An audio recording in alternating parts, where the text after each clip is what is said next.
This story is about the time I got chokeslammed by my stepdad. That might sound very violent, but looking back, it was stupid, and now I laugh when I think about how it all went down.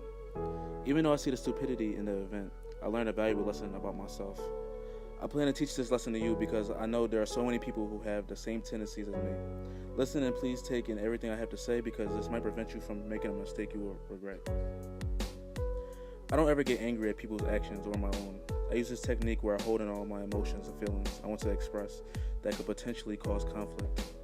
I don't go to extremes to avoid conflict, but I can usually avoid things that aren't necessary. I've understood from a young age that the stakes are different for a young black man. Controlling my anger has become a part of my nature to survive in this world. The problem that comes along is the long-term effect.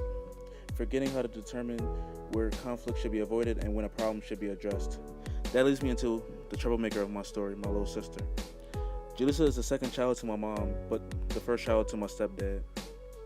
They spoil her and she doesn't really get the consequences for her actions.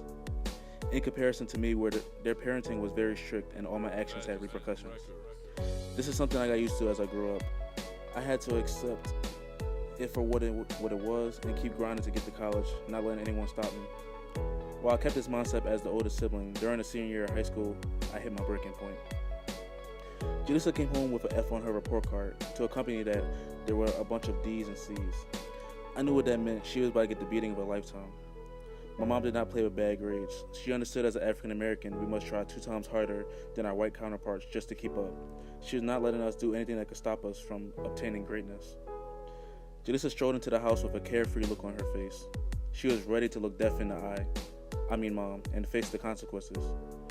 My mom focused her eyes on Julissa, yelled at her, then told her to go to her room to do her homework. My facial expression quickly changed as the event came to an anticlimactic end. I had my movie theater popcorn waiting for her to get what she deserves. I laid on the bed and thought about the last time I got a bad grade. I got a C on my report card leading to a sequence of losses for me.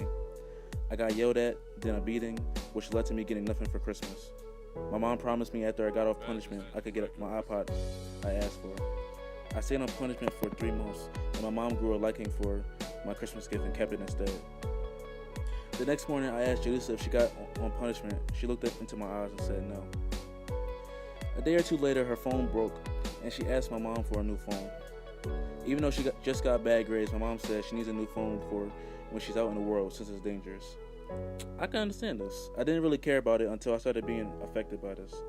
I had a meeting in Center City, and I was unable to call my contact because my mom did not pay the phone bill.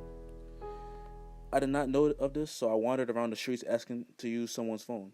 This was a low moment for me, and I could feel my face getting hot as the steam rose from my head.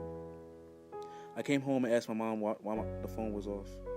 She responded saying I had to buy Julissa a new phone. I looked at Julissa's phone and she now had the best phone in the house. Everything at once hit me, her getting bad grades, to getting the best phone out right now, while my phone getting turned off because of it. This sequence of events is shortened for the sake of the story, but there was a build-up before I confronted my mom. All the anger I had kept in was released onto my mom.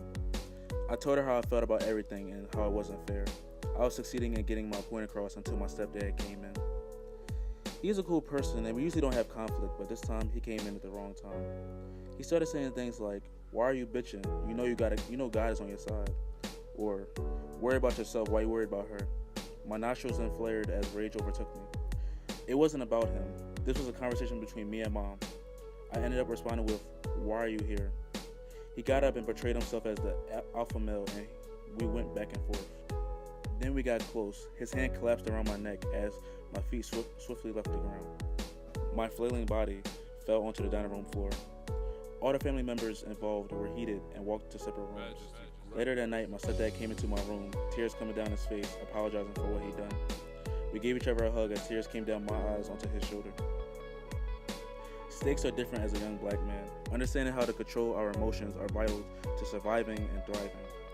This was conflict between me and my stepdad in the privacy of our home. What if this was outside? What if there were witnesses? When you hold in all your emotions, there is no clue when you will let them out. The consequences are dire for almost everything is against us. People are losing their lives because they are forgetting what happens to us when we are unhappy with society. We get fed up at how society treats black people and lash out in ways that only causes more harm than good.